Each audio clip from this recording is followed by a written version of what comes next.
Assalamualaikum anak-anak. Hari ini kita akan belajar tentang teks berita ya. Langsung saja kita masuk pada materi yang pertama, yaitu pengertian teks berita. Di sini udah ada yang tahu belum pengertian teks berita? Nah, menurut Kamus Besar Bahasa Indonesia atau KBBI, berita adalah kabar, cerita, atau keterangan mengenai kejadian atau suatu peristiwa yang hangat. Teks berita adalah suatu teks yang berisi informasi mengenai suatu hal, kejadian, atau peristiwa yang terjadi dan masih hangat dibicarakan oleh banyak orang. Sebuah cerita harus berdasarkan fakta, tapi tidak semua fakta diangkat menjadi sebuah berita. Bisa paham?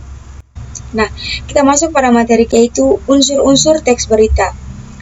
Biasanya dalam berita itu dikenal dengan istilah 5W1H. Apa di saat kakak menyebut seperti ini, udah kebayang nggak?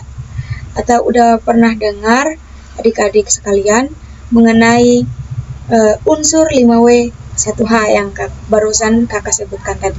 Nah, unsur 5W1H ini adalah yang pertama, apa, atau dalam bahasa Inggris what. Apa ini adalah kejadian atau peristiwa yang diberikan dalam berita tersebut. Yang kedua, kapan, atau dalam bahasa Inggris who.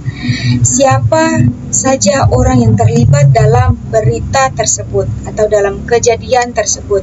Yang ketiga, kapan, atau dalam bahasa Inggris when.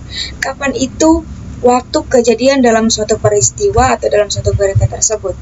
Kapan, di mana terjadi peristiwa tersebut. Nah, di situ itulah unsur-unsur dalam teks berita.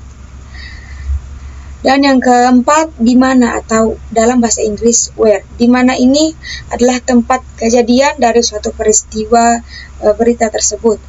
Nah, yang kelima, mengapa, atau why.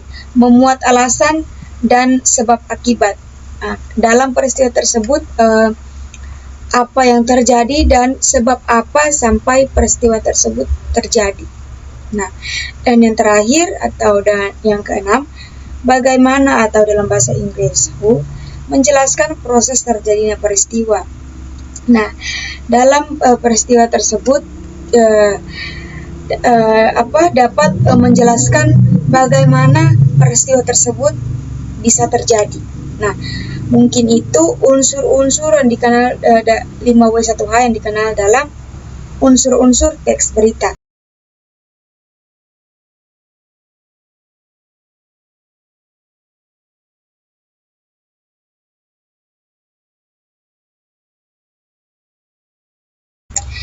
Kita masih punya banyak sekali penjelasan mengenai teks berita. Nah, untuk penjelasan berikutnya dan penjelasan lebih lanjut akan dibahas oleh pemateri kedua. Masih semangat belajarnya? Kita masuk pada materinya, yaitu meringkas teks berita. Ringkasan berguna untuk membuat ide-ide pokok yang mewakili setiap bagian bacaan aslinya. Dalam meringkas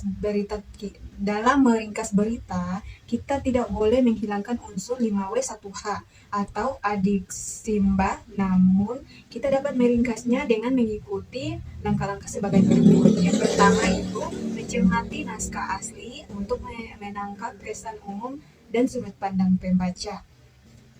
Yang kedua, mencatat gagasan utama yang mengandung unsur 5W1H tadi. Yang ketiga, membuat produksi, yaitu dengan menyusun kembali suatu karangan singkat atau ringkasan berdasarkan gagasan utama. Yang keempat itu ketentuan tambahan yang harus kita cermati adalah A. Sebaiknya menggunakan kalimat tunggal. B. Bila mungkin ringkas kalimat menjadi frasa. Frasa menjadi kata, rangkaian gagasan diganti dengan gagasan sentral saja. C. Urutan seperti urutan naskah asli. D. Bila teks mengandung dialog, maka harus diubah dalam bahasa tak langsung.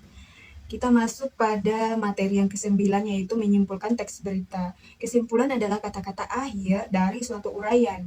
Di dalam suatu kesimpulan juga harus memuat unsur-unsur berita dengan rumusan yang lebih ringkas. Dengan demikian, kesimpulan tentang isi suatu berita juga harus memanfaatkan ringkasan kita sebelumnya terhadap pokok-pokok informasi dengan berpatokan pada rumus Adiksimba.